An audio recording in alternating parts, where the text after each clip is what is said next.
میرا شوہر عثمان جب کام پر چلا جاتا تو میرا سسر باپ کی طرح میری دیکھ بھال کرتا۔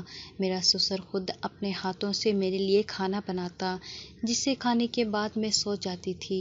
ایک روز دوپہر کا کھانا کھائے بغیر میں سو گئی اور تھوڑی ہی دیر بعد میرے چہرے پر کوئی ہاتھ پھیرنے لگا۔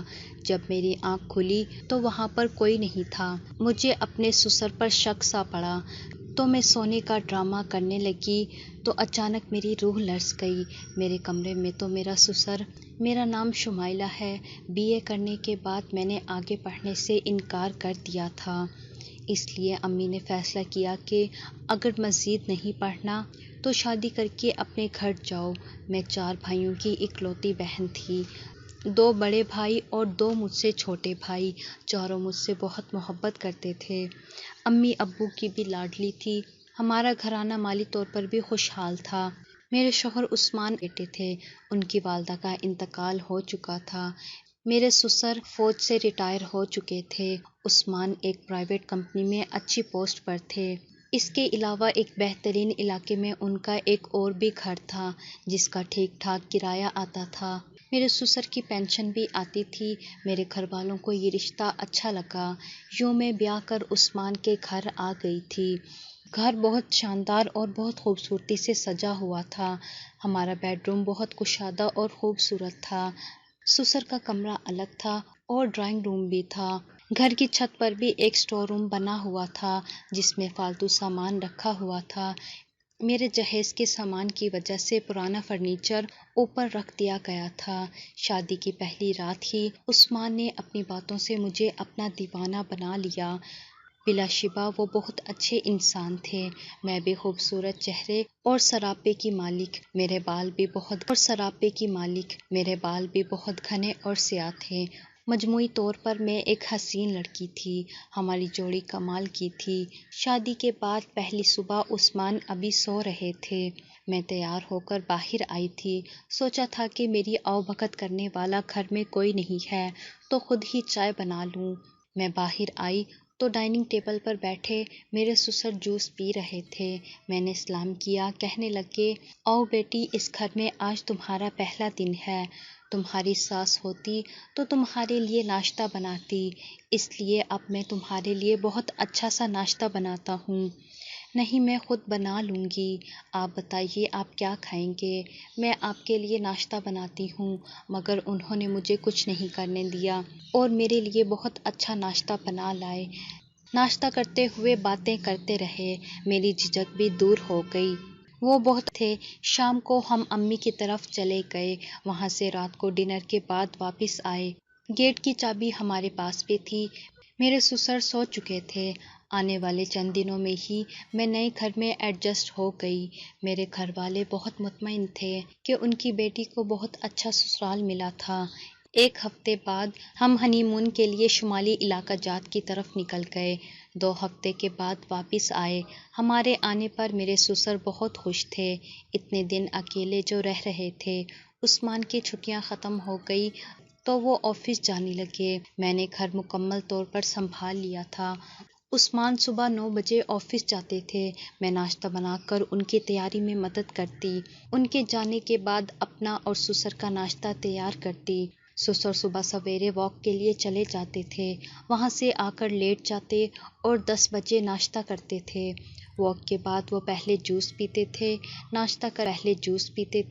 ناشتہ کرنے اور اخبار پڑھنے کے بعد وہ لان میں بیٹھے ٹی وی دیکھتے رہتے اور اس دوران میں صفائی اور کپڑے وغیرہ دھونے کا کام کر لیتی، ساتھ ساتھ ٹی وی بھی دیکھتی رہتی۔ دوپہر گھر میں ہم صرف 2 ہی ہوتے تھے، اس لیے ہلکا پھلکا لنچ کرتے، البتہ رات کو کھانے پر اہتمام ہوتا۔ لنچ کے بعد سسر اپنے کمرے میں جا کر سو جاتے، میں بھی آرام کرتی اور 5 بجے خود تیار ہو کر چائے وغیرہ بنا لیتی۔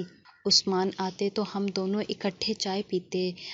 رات کے کھانے کے بعد سسر واک کے لیے نکل جاتے، میں کچن سمیٹتی، پھر میں اور عثمان صبح ناشتے کے لیے سامان وغیرہ لینے قریبی اسٹور پر چلے جاتے۔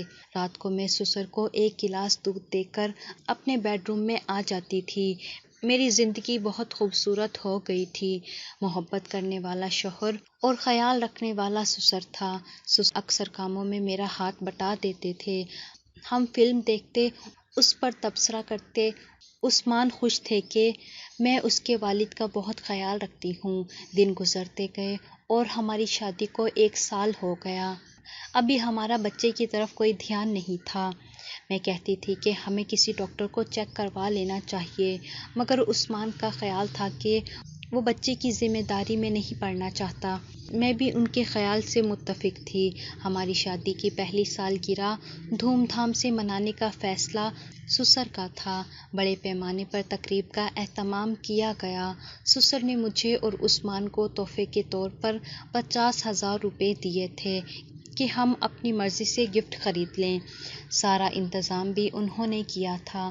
اس تقریب میں عثمان کے عزیز رشتہ دار، میرے میکے والے اور دوست احباب سب شامل تھے۔ وہ نومبر کا خوشگوار موسم اور مہینہ تھا۔ عثمان نے مجھے سرخ اور سبز رنگ کی بنارسی ساڑی اور گولڈ کا سیٹ دیا تھا۔ مہمان آنے میں ابھی دیر تھی۔ میں اپنے کمرے میں تیار ہو رہی تھی۔ عثمان میرے لیے گجرے لینے گئے ہوئے تھے۔ میں نے ساڑی کو استری کر کے بیڈ پر پھیلا رکھا تھا اور میں ہیئر ڈرائر کے ساتھ اپنے بال سکھا رہی تھی۔ عثمان کی خواہش تھی کہ میں تقریب میں دلہن سی نظر آؤں، اس لیے میری تیاری بھی ویسی ہی ہو رہی تھی۔ میں گنگناتے ہوئے اٹھ رہی تھی کہ بیڈ روم کا دروازہ کھلا ہے۔ میں سمجھی عثمان آئے ہوں گے۔ دروازے پر میرے سسر کھڑے تھے۔ میں چند لمحے تو ناسمجھی سے انہیں دیکھتی رہی۔ تیزی سے سائڈ پر پڑا تولیہ اٹھا کر اپنے اوپر پھیلایا۔ سسر چند لمحے حیران کھڑے رہے، پھر تیزی سے پلٹ گئے۔ مجھے بہت شرمندگی محسوس ہوئی۔ اتنے میں عثمان آ گئے۔ وہ تیاری میں میری مدد کرنے بھول چکی تھی۔ سالگرہ بہت شاندار رہی تھی۔ سب نے ہمیں بہت خوبصورت تحائف دیے تھے۔ چند دن گزرے تو میں نے محسوس کیا کہ سسر بہت چپ چاپ رہنے لگے ہیں۔ عثمان نے انہیں ڈاکٹر کے پاس جانے کا کہا تو انہوں نے انکار کر دیا۔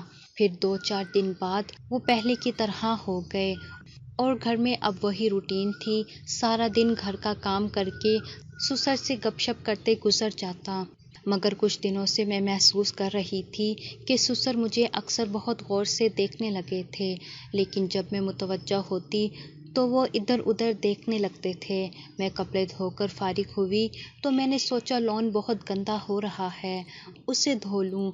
میں پائپ لگا کر دھونے لگی۔ اس وقت سسر سو رہے تھے، اس لیے میں سکون سے اپنا کام کر رہی تھی۔ میرے سارے کپڑے گیلے ہو چکے تھے۔ میں گنگنا رہی تھی کہ اچانک مجھے عجیب سا احساس ہوا۔ میں نے پلٹ کر دیکھا تو سسر اپنے کمرے کے دروازے پر کھڑے مجھے گھور رہے تھے۔ میں دوپٹے کے بغیر تھی اور کپڑے گیلے ہو کر جسم سے چپک رہے تھے۔ میں نے صوفے پہ پڑا دوپٹہ اٹھا کر گلے میں ڈال لیا۔ مجھے ایک دم ہی احساس ہوا کہ سسر کے چہرے پر عجیب سے تاثرات ہیں جو ایک باپ کے ہرگز نہیں تھے۔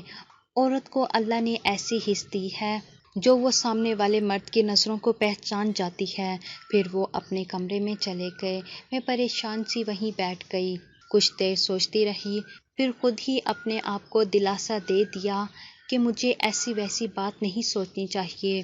پانی میں بھیگنے سے مجھے بخار ہو گیا تھا۔ میں نے بڑی مشکل سے کھانا بنایا اور اپنے کمرے میں آ کر لیٹ گئی۔ پھر مجھے ہوش نہ رہا۔ عثمان گھر آئے تو مجھے ڈاکٹر کے پاس لے گئے۔ واپس آ کر مجھے چائے بنا کر دی۔ میں دوائی کھا کر دوبارہ سو گئی تھی۔ صبح آفس جاتے ہوئے عثمان نے مجھے جگایا اور آرام کرنے کی تاکید کرتے ہوئے آفس چلے گئے۔ دوائی کی وجہ سے میں غنودگی میں تھی، ویسے ہی لیٹی ہوئی تھی۔ غنودگی میں مجھے پتہ نہیں میں کتنی دیر سوئی رہی۔ مجھے یوں محسوس ہوا جیسے کسی نے میرے چہرے پر ہاتھ پھیرا ہے۔ میں نے بڑی مشکل سے آنکھیں کھولی تو کوئی تیزی سے کمرے سے باہر نکل گیا۔ بند ہوتی آنکھوں میں مجھے سسر کا چہرہ نظر آیا۔ پھر مجھے ہوش نہ رہا۔ دوپہر کو عثمان آفس سے آ گئے تھے اور مجھے ڈبل روٹی کے ساتھ چائے دی تھی۔ شام کو وہ مجھے دوبارہ ڈاکٹر کے پاس لے گئے تھے۔ اب بخار کافی ہلکا ہو گیا تھا۔ اگلے دن میری طبیعت کچھ بہتر تھی، پھر بھی سسر نے خود کھانا بنا کر عثمان اور مجھے دیا تھا۔ عثمان چھٹی کرنا چاہتے تھے مگر سسر نے انہیں زبردستی آفس بھیج دیا۔ میں نے دوائی نہیں کھائی کیونکہ دوائی کھانے سے مجھے بہت غنودگی ہو جاتی تھی۔ میں لیٹی رہی۔ 11 بجے کا ٹائم تھا۔ میرے بیڈ روم کا دروازہ آہستہ سے کھلا۔ میں نے آنکھیں بند کر لی۔ سسر میرے بستر کے قریب آ کر کھڑے ہو گئے، پھر انہوں نے میرا ہاتھ پکڑا اور جھک کر اپنے گال پر رکھ لیا۔ میرے تو رونگٹے کھڑے ہو گئے۔ اب میں سسر کی نیت کو سمجھ گئی تھی۔ میں نے ہاتھ چھڑایا اور اٹھ کر بیٹھنے کی کوشش کرنے لگی۔ لیٹی رہو، وہ ہمدردی سے بولے۔ میں دیکھ رہا تھا اب تمہیں بخار ہے یا نہیں، تمہیں بھوک لگی ہے، کچھ بنا لوں، وہ کہہ رہے تھے، اور میرا سارا وجود زلزلوں کی زد میں تھا۔ پھر وہ باہر چلے گئے۔ میں نے جلدی سے اٹھ کر اندر دروازے کو کنڈی لگا لی اور پھوٹ پھوٹ کر رونے لگی۔ ہستی بستی زندگی پر ایک ایسا سایہ پڑا تھا۔ میں رو رو کر خدا سے فریاد کرنے لگی تھی۔ یہ مرد کی فطرت ہے، جب تک اس کی نیت چھپی رہے اس میں کچھ جھجک رہتی ہے، مگر جب نیت کھل جائے تو وہ اور بے باک ہو جاتا ہے۔ سسر کو بھی جب یہ اندازہ ہوا کہ میں ان کی نیت بھانپ گئی ہوں تو وہ کھل کر سامنے آ گئے۔ اپنے گھر کا کام کاج کر کے اپنے کمرے میں بند ہو جاتی۔ سسر بہانے بہانے سے میرے ارد گرد رہتے، میرا ہاتھ پکڑ لیتے تو کبھی گزرتے ہوئے میری کمر کو چھو لیتے تھے۔ میں لرز کر رہ جاتی۔ یہ صورتحال میں نہ عثمان کو بتا سکتی تھی اور نہ ہی اپنے گھر والوں کو۔ عثمان کبھی بھی اپنے باپ کے بارے میں ایسی بات پر یقین نہیں کرتے، بلکہ ہو سکتا تھا مجھے گھر سے نکال دیتے۔ خوف کے مارے میرا خون خشک ہو رہا تھا۔ دن بدن میں اندر سے کمزور ہوتی جا رہی تھی۔ رنگ زرد ہوتا گیا تھا۔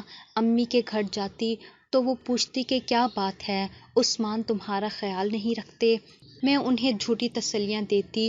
عثمان پوچھتے تو تھکاوٹ کا بہانہ کر دیتی۔ اس مسئلے سے نجات کا کوئی طریقہ میری سمجھ میں نہیں آ رہا تھا۔ دوسری طرف سسر میری خاموشی کو میری کمزوری اور بے بسی سمجھ رہے تھے۔ وہ موقع ملتے ہی ایسی بے معنی جملے بولتے کہ میں شرم سے کٹ کر رہ جاتی، مگر میں چہرے کو چھپائے رکھتی تھی۔ ایک شام عثمان آفس سے آئے تو کہنے لگے میرے 2 سوٹ نکال کر اور ضروری سامان بریف کیس میں رکھ دو، میں 2 دن کے لیے فیصل آباد جا رہا ہوں۔ آفس والے مجھے ایک ضروری کام سے بھیج رہے ہیں۔ یہ سن کر تو میں خوف زدہ ہو گئی اور میں نے بہت کوشش کی کہ عثمان نہ جائیں یا پھر جاتے ہوئے مجھے امی کے گھر چھوڑ دیں، مگر عثمان کے پاس ٹائم کم تھا۔ انہوں نے کہا کہ ابو تمہیں صبح چھوڑ آئیں گے اور میں واپس آ کر تمہیں لے آؤں گا۔ یہ بات سن کر میں چپ رہ گئی۔ عثمان چلے گئے۔ میں نے کھانا بنایا۔ سسر کو کھانا کمرے میں دے کر میں نے برتن وغیرہ سمیٹے اور طبیعت کی خرابی کا کہہ کر اپنے کمرے میں چلی آئی۔ میرا دل بہت پریشان ہو رہا تھا، کھانا کھانے کو بھی دل نہیں چاہ رہا تھا، اور پھر سوچتے سوچتے نہ جانے کب میں سو گئی۔ اچانک دروازے پر تیز تیز دستک ہوئی اور میں ڈر کر اٹھ گئی۔ شمائلہ دروازہ کھولو، میرے سینے میں شدید تکلیف ہو رہی ہے، مجھے ڈاکٹر کے پاس لے چلو۔ باہر سے سسر کی کرب انگیز آواز آئی۔ میں سب کچھ بھول کر دروازہ کھولنے لگی۔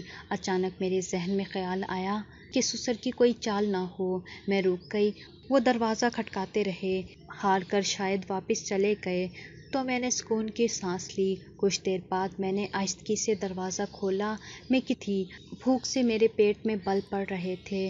میں چائے بنانے لگی تھی کہ اچانک سسر نے پیچھے سے آ کر مجھے اپنے بازوؤں میں جکڑ لیا اور گالی دیتے ہوئے بولے تھے، کب تک مجھ سے بچو گی؟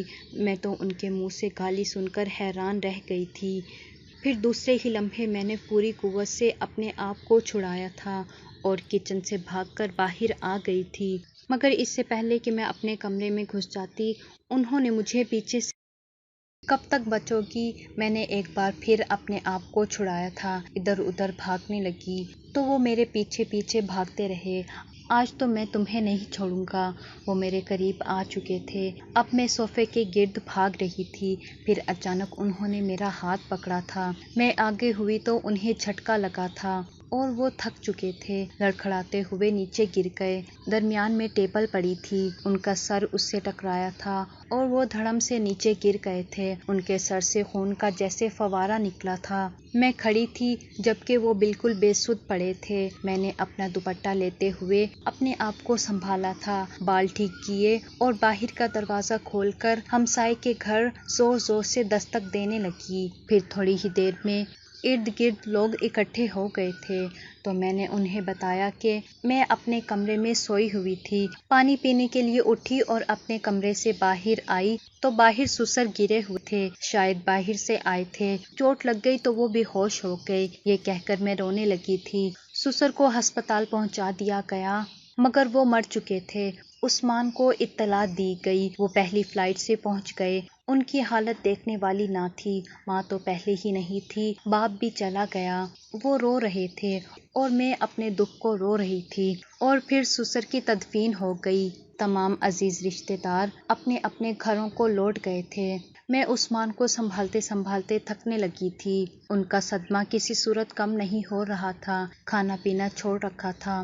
آخر 10 دن گزر گئے۔ عثمان کو ان کے آفس کے دوست زبردستی آفس لے گئے۔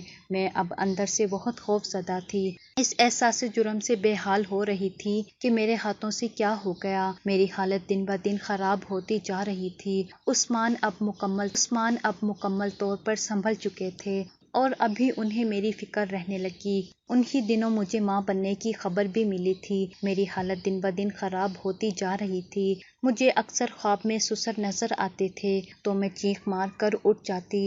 ڈاکٹر نے عثمان سے کہہ دیا، آپ کی بیوی اگر اسی طرح ٹینشن لیتی رہی تو آپ ہونے والے بچے سے ہاتھ دھو بیٹھیں گے۔ عثمان یہی سمجھ رہے تھے کہ مجھے سسر کی وفات کا دکھ ہے۔ وہ یہ نہیں جانتے تھے کہ میں اپنے آپ کو سسر کی مجرم سمجھ رہی تھی۔ کبھی کبھی میرا دل چاہتا تھا کہ میں تھانے چلی جاؤں اور اقرار جرم کر لوں۔ پھر عثمان نے مجھے امی کے پاس بھیج دیا۔ میرا دل سنبھل چکا تھا۔ امی کے گھر آ کر میں ویسے ہی گمسم سی راتوں کو اٹھ کر چیخنا چلانا اور پھر اونچی آواز میں رونا شروع کر دیتی۔ میرے ماں باپ میری حالت پر پریشان تھے۔ ایک دن میں لون میں بیٹھی تھی اور بے دھیانی میں ٹی وی دیکھ رہی تھی، لیکن میرے ذہن میں وہی ایک فلم چل رہی تھی کہ مجھے پکڑنا، میرے پیچھے بھاگنا اور پھر گر جانا۔ میرا دل متلانے لگا تھا۔ میں اٹھ کر واش روم میں گئی تھی۔ میں نے وضو کیا اور جائے نماز پر روتے ہوئے سجدے میں سر رکھ کر خدا سے سکون کی دعا مانگنے لگی۔ روتے روتے وہیں سو گئی تھی۔ اگلے روز میری ایک دوست کی آمد ہوئی تھی۔ اس نے مجھے ایک بزرگ کے بارے میں بتایا جو روحانی اور نفسیاتی مسائل کا حل بتاتے تھے۔ میں نے سہیلی کے دیے ہوئے فون نمبر پر ان سے رابطہ کیا اور ملنے کی اجازت لی۔ انہوں نے اگلے دن دوپہر کو آنے کا کہا تھا۔ اگلے دن میں نے امی سے ضروری شاپنگ کا بہانہ کیا اور ان کے پاس پہنچ گئی۔ میں نے اپنا سارا جسم اور آنکھوں کے سوا چہرہ بھی ڈھانپ رکھا تھا۔ وہ نورانی چہرے والے بزرگ تھے۔ میں نے تعارف کروایا تو انہوں نے مجھے اپنے سامنے بٹھا لیا۔ جی بیٹی فرمائیے، آپ جس سلسلے میں مجھ سے ملنا چاہتی تھی؟ انہوں نے شفقت سے پوچھا۔ میں خاموش رہی تو کہنے لگے، آپ تسلی سے بلا جھجک اپنا مسئلہ بیان کریں، اس کمرے سے کوئی بات باہر نہیں جائے گی۔ میں نے ہمت کی اور انہیں شروع سے ہر بات بتانے لگی، اپنی شادی، اپنا رہن سہن، عثمان اور سسر کی عادتیں اور وہ بھیانک حادثہ سب کچھ بتا دیا۔ وہ سر جھکائے سنتے رہے۔ میری بات ختم ہو گئی تو وہ بھی کتنی دیر خاموش رہے۔ پانی کا ایک گلاس میری طرف بڑھایا اور بولے، بیٹی پانی پی لو۔ میں پانی پی کر ذرا ریلیکس ہو کر بیٹھ گئی۔ دل کا بوجھ ہلکا ہونے سے میرا جسم بھی ہلکا پھلکا ہو گیا۔ پھر وہ کہنے لگے، بیٹی جو کچھ بھی ہوا اس میں قصور آپ کا زیادہ ہے۔ جی میں نے چونک کر انہیں دیکھا۔ میں جگہ سمجھتی تھی، شوہر کا باپ ہونے کے ناطے ان کا احترام کرتی تھی۔ یہی تو آپ کی غلطی ہے بیٹا، ہمارا دین ایک مکمل ضابطۂ حیات ہے۔ اس میں جہاں ہر چیز کی حد مقرر کی گئی ہے وہاں ہر رشتے کی بھی حد مقرر ہے۔ سسر، دیور، جیٹھ وغیرہ بھی نامحرموں میں آتے ہیں، بلکہ دیور کو تو بھابھی کی موت کہا گیا ہے۔ آپ کا قصور یہ ہے، آپ اس گھر میں بہو بن کر گئی تھی، ظاہر ہے آپ کی ساس نہیں تھی اور آپ کو ہی اپنے سسر کی ضروریات کا خیال رکھنا تھا۔ مگر اس چکر میں آپ ان اخلاقیات اور حدود کو بھول گئی جو ہمارے دین نے مقرر کی ہے۔ آپ بغیر دوپٹے کے ان کے سامنے پھرتی تھی، ان کے ساتھ بیٹھ کر فلمیں دیکھتی تھی، ہنسی مذاق بھی کر لیتی تھی، بے دھڑک ان کے کمرے میں چلی جاتی تھی۔ میں یہ نہیں کہتا کہ آپ میں کوئی خرابی تھی، آپ تو ایک بیٹی کا فرض نبھا رہی تھی، مگر شیطان ہر لمحہ انسان کی طاق میں رہتا ہے، کب کسے بہکا دے۔ اگر اس دن آپ اپنا کمرہ بند کر کے تیار ہو رہی ہوتی تو آپ کے سسر کبھی بھی کمرے میں بلا اجازت نہ آ سکتے تھے۔ آپ نے خود شیطان کو موقع دیا، اور پھر جب ان کی نیت کھل گئی تھی تو ضروری تھا آپ اپنی والدہ کو اعتماد میں لے لیتی، مگر آپ خود ہی اندر گھٹتی رہی، اور آپ کی خاموشی نے انہیں حوصلہ دے دیا۔ اگر آپ سختی سے انہیں یہ باور کروا دیتی کہ آپ ان کی حرکات اپنے گھر والوں کو یا عثمان کو بتا دیتی تو شاید وہ ڈر جاتے، مگر تقدیر کا لکھا ہوا کون ٹال سکتا ہے، ان کی موت ایسے ہی لکھی تھی۔ بیٹی، ہم نے ماڈرن بننے کے چکر میں اپنی روایات کو بھلا دیا ہے، اپنی حدود سے تجاوز کر لیا ہے، یہی وجہ ہے کہ معاشرے میں اس قدر بے حیائی پھیلی ہوئی ہے۔ آپ کی والدہ کو ضرور آپ کو سمجھانا چاہیے تھا کہ آپ نے سسر کے ساتھ اکیلے گھر میں رہنا ہے، آپ کو چادر لے کے سسر کے سامنے آنا چاہیے تھا، ان کی ضروریات کا خیال رکھتی، مگر ایک فاصلے پر رہ کر۔ اس طرح وہ بھی آپ کا مزاج سمجھ جاتے اور گریز کرتے۔ آپ نے خود انہیں بے باکی کا موقع فراہم کیا۔ میں نے شرمندہ ہو کر سر جھکا لیا۔ واقعی وہ ٹھیک کہہ رہے تھے، مجھے فاصلہ رکھنا چاہیے تھا۔ اب آپ اپنے دل سے احساس جرم نکال دو، قرآن پاک پڑھ کر ان کی مغفرت کی دعا کیا کرو۔ اب اپنے شوہر کو یہ سب بتا کر آپ کو کچھ حاصل نہیں ہوگا۔ اس بات کا پردہ اللہ تعالیٰ نے رکھا ہوا ہے، آپ کو حق نہیں پہنچتا کہ اسے افشا کرو۔ خدا سے اپنی اس غلطی کی معافی مانگو اور اپنے طریقے سے اپنے آپ کو ڈھال لو۔ آپ نے اپنے سسر کو نہیں مارا، وہ خدا کی رضا سے اس حادثے کا شکار ہوئے، اور خدا نے ان کا اور آپ کا پردہ رکھا ہے، تو اسی میں بہت بڑی بات ہے۔ خاموش رہو، خدا سے معافی مانگو اور ان کی بخشش کی دعا کرو۔ اس دن میں ان بزرگ سے مل کر واپس آئی تو میری زندگی بدل چکی تھی۔ میں نے خدا سے معافی مانگی، اپنے آپ کو چادر میں رکھنے کی عادت ڈال دی، پردہ کرنے لگی۔ جب خدا نے مجھے بیٹی دی تو میں نے فیصلہ کیا کہ میں اپنی بیٹی کو بھی اسلامی اصولوں کے مطابق